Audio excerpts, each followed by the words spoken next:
Welcome to the Magical Medicals podcast. I'm your host, Buddy Abrahams. And I'm Terry Allen. A show about the moments that changed people's lives forever.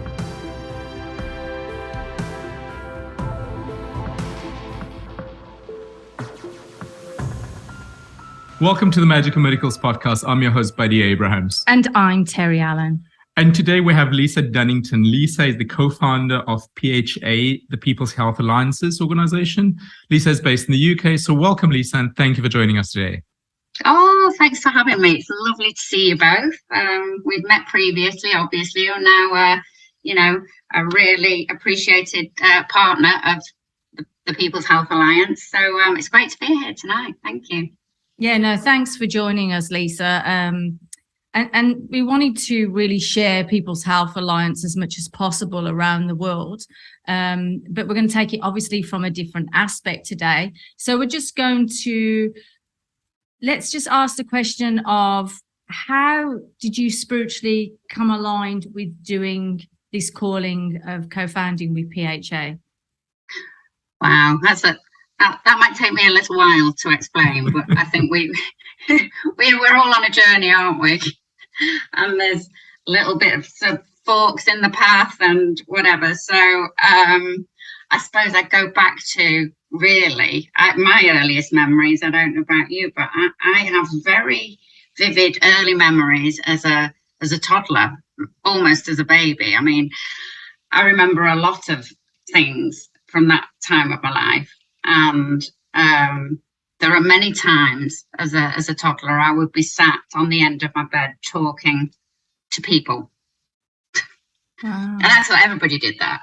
And I think that's the thing about spirituality, isn't it? And certainly, close after birth, you are more connected with source. And sure, I used to have great times, sat on the end of my bed and chatting to people.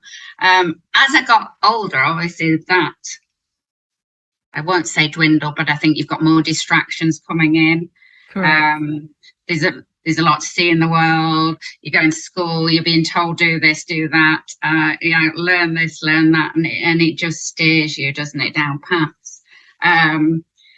So I enjoyed school, great friendship groups, did well at school academically. And by the time I got to 18, and Terry, the UK education system, doing my A-levels, I decided at a fairly early age I wanted to be a doctor. So, took that path. I applied to do medicine at universities, got unconditional offer at King's College, went for an interview at Manchester University for the same thing, and they took me in the dissection room and my knees just crumbled. Just like that, it was all over. Okay, I wanted to be a doctor all my childhood, and went home. I said, can't do it. Can't do it. I'm changing my application. So, going back 30 plus years, my parents were like, well, it's either accountancy or it's law. You had three professions really. And it was that kind of mindset. It was, yeah. It was very much that. And, or secretary or a nurse. That was the yeah, exactly. And I just look at the opportunities now for people to study in so many different areas. Right. But education as it stands today is another matter. So I was good at maths. I chose accountancy, and then I entered a career in accountancy. Through that, I met my husband, and we had a young family. We travelled. Great careers. But having children, I think, again, so much distraction. Correct. So much distraction that I was just, pretty much head down, trying to be the best mother I could, trying to grow a business. And so I think there's times in your life that you neglect that spirituality. You neglect looking after that within you and nurturing it and, understanding your journey. So I think that very much happened to me. When I've got two children, when my second was born, Samuel, shortly afterwards, my mental health suffered. To cut a long story short, I ended up on fluoxetine. What's that? A serotonin replacement drug. Oh. And that was a really hard time. They don't diagnose me with postnatal depression. I don't think it was. It was a whole heap of stuff. But anyway, bizarrely enough, and I've always been very, very conscious of health and the choices I make. I ended up on those tablets for 13 years. Mm. And it wasn't until maybe 5 years ago I came across CBD. Right. And a great company, a US company actually. And that really just reawakened me, I'd say, to my spiritual journey, because I met amazing people through that business. The CBD, I'm a huge advocate of. I mean, it helped me withdraw from the pharmaceutical drug that I'd been taking for 13 years. And so I've explored it, CBD, a lot, the benefits of it. I created a business and helped many other people, and still a great advocate today of the products. But yeah, it kind of brought my soul family back together. I met people across the pond here, and it felt at the time like we were all coming together for a reason. Oh. And then, of course, the pandemic hit. So, a lot changed. We couldn't travel. And I was still exploring the spiritual journey at that point. Having found the CBD, it really put me back on that track. During that time, I had a connection with a lady who would read Akashic records. So I was really curious to know, first of all, what my past lives would be, but secondly, why am I here this time? And that was fascinating for me. I could probably talk about that for an hour, but I won't bore you with that. But the main issue, the main message from that was, you are here to heal people. And it was funny because I was already involved with the CBD. I'd had the medicine that didn't quite work out, bit of a fork in the road, but actually allopathic just wasn't for me, maybe. And then, she said, that's it. You're here to heal, not necessarily as a practitioner, but you're going to create healing, and it's going to be global. Which is pretty, whoa, really? So that was all very exciting. And then, as I say, the pandemic hit, and like you, as a parent, my main concern was for my children, and quickly realised that the systems that we had were so broken and beyond repair, and so nefarious, let's say, that I just have to try and do something for the future of the children, more than anything. At this point, I've had a good life, I've great career, etc. But looking at my children and thinking, what are they coming into? That became my overriding obsession, really. So, joined different groups to try and make a difference, but it wasn't until I stumbled across a call to action that Catherine had put out on Telegram. So I spotted it, and that was it. The rest is history, pretty much. So got in touch, talked about the experiences that I'd had and where I could fit in. And a couple of months later, a handful of us came together and said, okay, we need to do something about this. We need to create a backup to this failing National Health Service. Right. We got a moral obligation to do it. So that's when PHA was born, and that was in February of this year. Did Catherine obviously also got an intuitive message as well, a calling? I think Catherine's calling has been more in terms of she always knew something was wrong in the world. You know, if you were talking to Catherine, she'd tell you, I've been on this for 25 years, you know. She knew. She knew it was coming. She deliberately explored a lot of those areas that could try to control us through her career path. So she's been a journalist. She's been involved in agriculture. Wow. What else has she done? She's been in advertising, so she's seen things from the bottom up, really. You know, the really from the coal face. She's actually probably covered a lot of areas in order for you guys to also move forward with PHA, because that's a lot of areas that she's been working. Absolutely. In, you know what I mean? Yeah, definitely. You know, the strategic angle as well. You know, that's huge for us moving forward. So she's got great experience in that area. So I would say her probably routing was a little bit different, but comes down to the same thing. Yeah. She always knew it was wrong. So what exactly do we do about it? And yeah, so we came together in February. Great, but very small team of Is that volunteers. This year? It was February this year. Yeah. Wow. Yeah. In terms of PHA, so I met Catherine towards the end of 2021.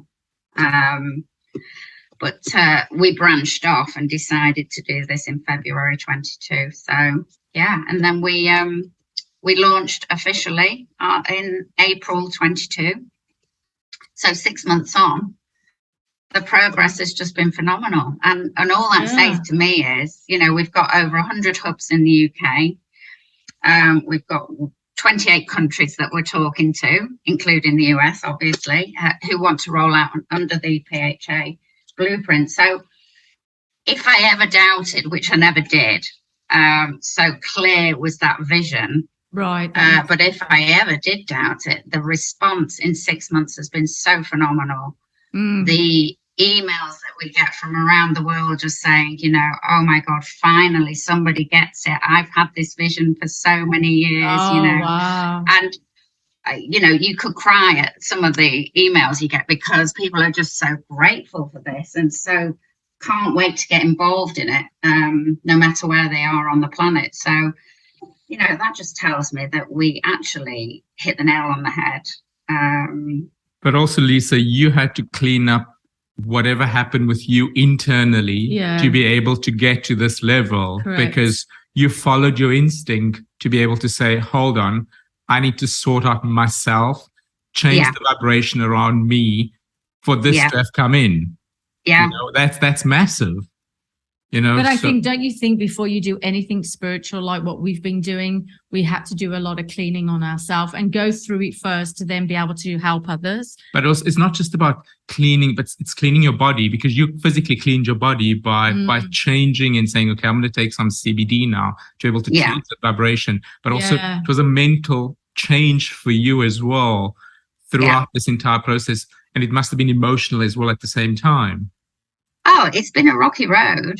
Yeah. It has been a very rocky road because it not only changes you physically, but like you say, it's a mindset change, and it's a spiritual thing in that it kind of changes the relationships around you. Yes, because you've changed the vibration around you. You've changed the vibration. Yeah, and that can be really difficult. Yeah, I agree. People sometimes, because some people fall off. That doesn't align with you. People don't align. Family members don't understand where you're coming from. You know, like what happened to this person. Yes, I know. You know. It is a difficult one, but you have to just keep going, because obviously there's yourself, there's Catherine. Who are the others, darling, that came together? There's Amanda. Yeah. And so obviously you had a soul contract before you came down as the three, you know, the women coming together for, you know, launching this PHA, People's Health Alliance. Do you want to just, before we go on to some other spiritual questions, do you want to just tell people a little bit, for those that don't know, what is People's Health Alliance? So our vision, it was to create a holistic healthcare service that empowers people to take back control over their health, to take responsibility for it. And so the way we do that is to facilitate the creation of a network of hubs, independent, integrated community health hubs, and those that will work collaboratively to empower people and to educate them. So we're very much about prevention rather than cure. Right. Yeah. Ultimately, at the moment, we've got a lot of work to do, but it's a holistic approach, an integrated approach, and it's all people led. It's for the people, by the people. So everything we produce is, we don't own it. It's for the people. We share it freely, and that's why we've got so much, enthusiasm around the world for this. It belongs to everybody. I mean, we do have key principles, and for anybody that wants to join, that's all we ask, is that you are aligned with our ethos and our key principles. And it's probably worth just talking about those. I kind of look at the 10 Commandments. These are our 10 Commandments, really. So treat everybody with respect, act in the best interest of your clients and colleagues, work collaboratively and communicate effectively, take responsibility for your own actions, acknowledge that we are all equals regardless of role, remain lawful, empower people to take responsibility for their own health, commit to self-improvement and learning new things, always do the best for yourself and others, and embrace an integrated approach. Beautiful. So those are the principles of the People's Health Alliance. I think it's wonderful. We've held a few sessions, but also, been on some of the Zooms and stuff. And I think it's great for people to get back to themselves holistically. I think what happened is we've gone away from that center as a whole culture. Yeah. And needs to get into that alignment with Mother Nature and with our bodies and with the soil and what we're putting in it, and the connection of getting back to that cleaner living of life, and not always looking for an outside source, because our body will always tell us what we need. But like you said, when you're filled sometimes with something that our bodies aren't really used to. Mm-hmm. Pharmaceuticals, I'm not against a pharmaceutical or anything, but I think it's not you need to look for the underlying deeper issue of any health, any problem. It's your soul calling. Something's not right here. You're off your path. Yeah. Let's get back on. Let's look where we can, and I think you offer a lot of different healing modalities within inside of PHA to cover all aspects, even doctors talking on there anyway. I wanted to cover that if anyone's listening, to be able to go onto your platforms and find all these different practitioners that cover all sides. So it's not just, healing people. It is actually doctors on there. And absolutely. And one of our key projects going forward is to help provide a transition for allopathic doctors to come into PHA. They're leaving in their droves from the NHS, but for some, for a lot of people, their whole career has been with the NHS. So it's a pretty daunting prospect, I think. So we are very much working with some partners to create a transition, a number of transition opportunities for doctors to upskill, retrain, etc. But I think you really made a good point there. Everything that we do in PHA is based on 3 core areas, which is mind, body and spirit. So you can't just try and fix one thing. You can't just try and fix the body without fixing the mind and making sure the spirit is looked after. Yeah, I agree. So that's the approach we take. So if you looked at our health optimization program on the website, that's what we've tried to encompass. It's not enough to just say, right, I'll take those supplements every month and I'll build my immune system. You need to deal with what's happening in the mind. You need to deal with emotionally what's happening for you. So it encompasses all of that, and pretty much everything we do tries to follow along those lines. Do you, what are your spiritual practices? Not enough. When I met you, Terry and Buddy, you know, you taught me through the mindfulness program for children, and all I thought when I listened to you was, I need to apply that in my life. I need to do that. I need to take more time out, because I just get too absorbed. I'm very absorbed in PHA, and it's all voluntary, and it pretty much has taken over.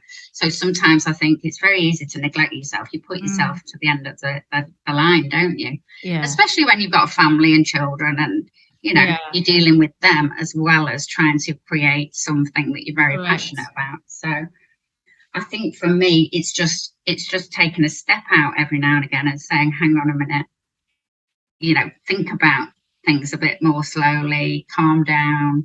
I've started doing box breathing, because if I'm completely honest, I don't sleep brilliantly, and I think it's just almost the weight of the world, knowing what we know. The anticipation. Correct. I agree. Am I doing the right thing? I do believe I am. Oh, but, no, you are. those kind of things. No, yeah, you are. Those kind of things, they can weigh on you a little bit sometimes. I agree. Yeah. It's interesting because you come from a finance background. Okay. Yeah. So sometimes when you come from a finance background and being very corporate, you're kind of into that structured scenario. You had to shift your entire mindset to be more fluid and flexible to be able to achieve what you guys have achieved today. So I want to talk about that, because as founders, you guys have got all different backgrounds. Yes. And to be able to keep that vibration and those core values you were talking about, you guys had to come aligned to be able to do that. So how do you make sure that they stay grounded and in that alignment? Correct, but also that ego is intact, because sometimes when you come from a corporate background and you come from that environment, you kind of think, okay, I need to achieve this, and I want to be able to do this, and I want to be able to do this. And sometimes you don't, not so much mindfulness, but you kind of, the ego overtakes and thinking, oh, I need to do this, and if I do this, this is what's going to happen. But this is more of a community. This is more about encouraging and helping each other. So let's talk about that. It's a great question, actually. And one of the things that the three of us talk about all the time is leave your ego at the door. We've not got room for ego here. And fortunately, we are all the same from that respect. But we do ground each other. Okay. You bring each other back in, you mean? We do, because we've all got different skills. You do. Amanda is very, very organized, and also probably calmer than myself and Catherine. Catherine can be a hothead. She'll be out there. She is an absolute inspiration. And I don't know how I'd be described, but I can get carried away with the hot-headedness as well at times, whereas Amanda calms us down. And but we see we're seeing the ego everywhere in the freedom movement at the moment, aren't we? I just think at the moment, we are sorting the wheat from the chaff, really, and got you. People are struggling to hide true colours. So I think what the three of us do is we really, really bring ourselves back to who we really are, and don't forget that. And this is how we got here in the first place. So, I love those two, like my own family. We are a family. We're a soul family. So we're in the right place at the right time together.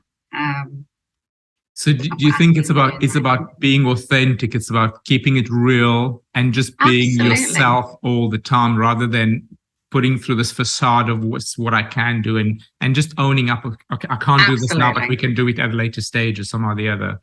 Absolutely. And like I say, we all have different skills, but none of us have ever done this before. We've not created a whole new health initiative for the world before. You know, it's huge. And sometimes you step back and you go, whoa, what's going on here?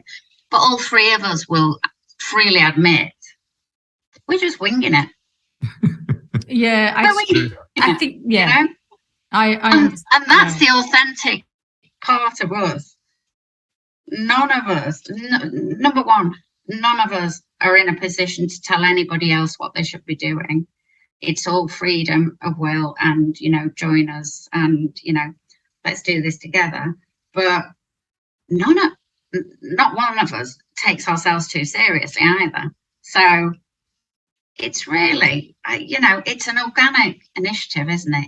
It's yeah, it's a bit like our foundation. It's an organic experience, even though, you know, all the work that we've been doing for 20 years with people, taking them on retreats around the world and working with children for 15 years and parents. Still now the foundation, like you, each day I'm asking for guidance, and it is different. It is I'm going into unknown territory as well. And try not to, and I think, you know, with your brain, try not to do things the way we've done them before. And so you have to really let guidance take over to show you, guide me each step of the way. So because we're all on a new pathway, and that old paradigm has to, and the programming has to go.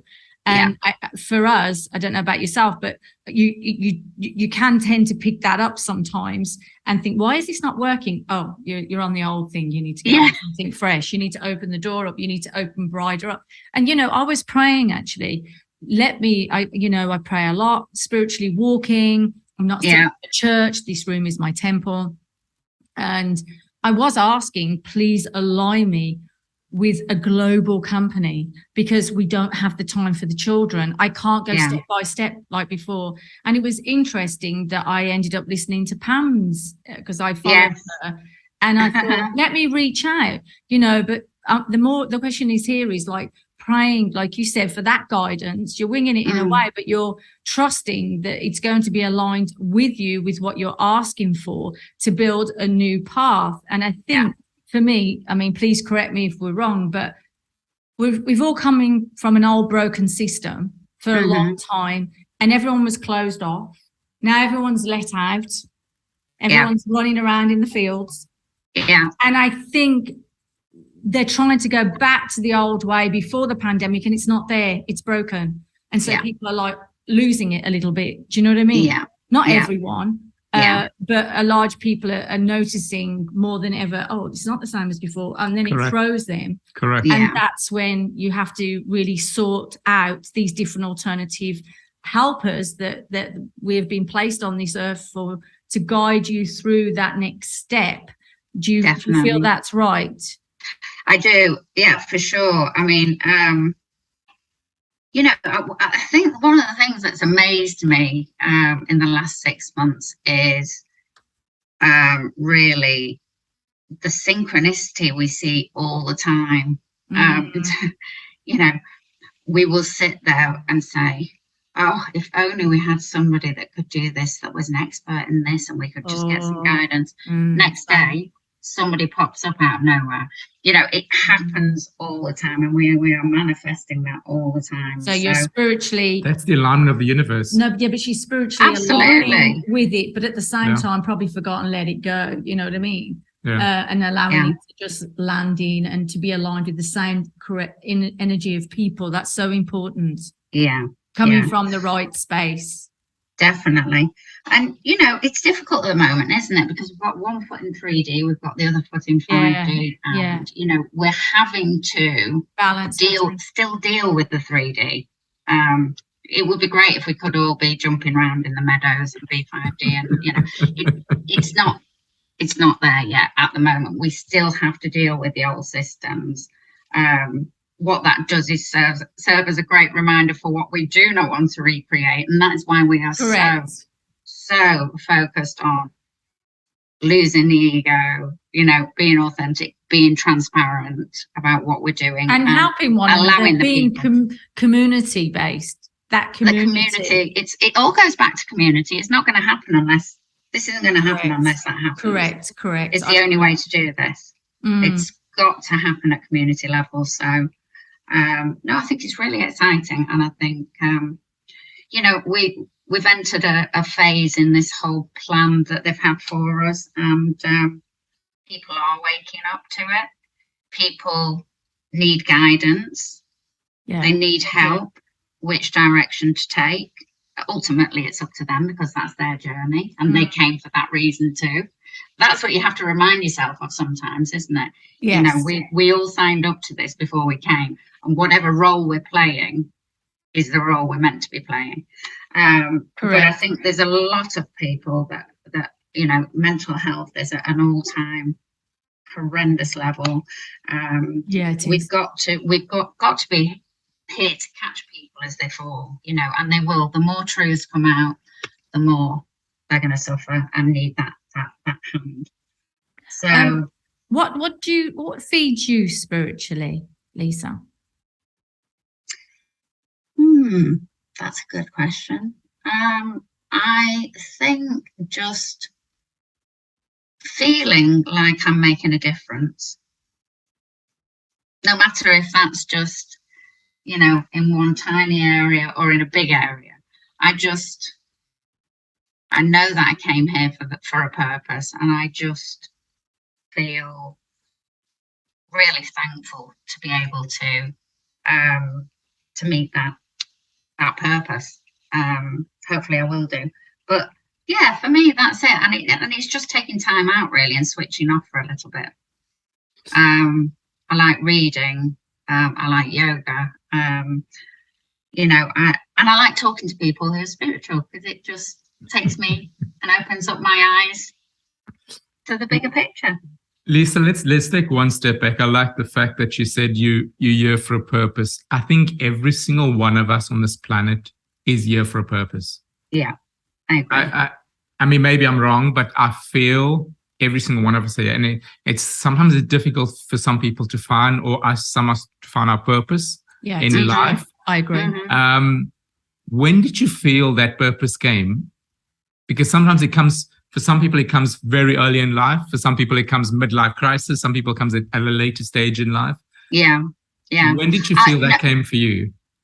Really, the turning point for me was the CBD and meeting people at that time, and then exploring more of my spiritual journey. So I think probably 5 years ago, and opening the Akashic records was really fascinating, and really confirmed to me the healing aspect of my purpose. So yeah, I think that was the turning point for me. So let me go back and ask you that feeling. When you feel that you're doing your purpose and why you're here, what's that feeling like? Because a lot of people sometimes ask us, what is my purpose? How do I feel? How do I know I'm doing my purpose? That's the first question everybody asks us. Let's talk about that feeling. How does that feel for you? Does it feel because for me, it feels from a level of gratitude. Yeah, definitely. It's, all my life, I've just gone with my gut instinct. And I don't know if that feels the same for everybody, but for me, I've never really procrastinated about stuff. I'm a very quick decision maker, but it's because I rely on my gut instincts a lot. And when my gut instincts feel right, and when I follow that path, that's what it feels like for me. It feels like I feel comfort that I'm doing the right thing, that I'm on the right path, that I've not veered off and been distracted. So, and it is gratitude, because that's a great feeling, isn't it? Yeah. Helping others. Yeah, I think. Yeah, definitely.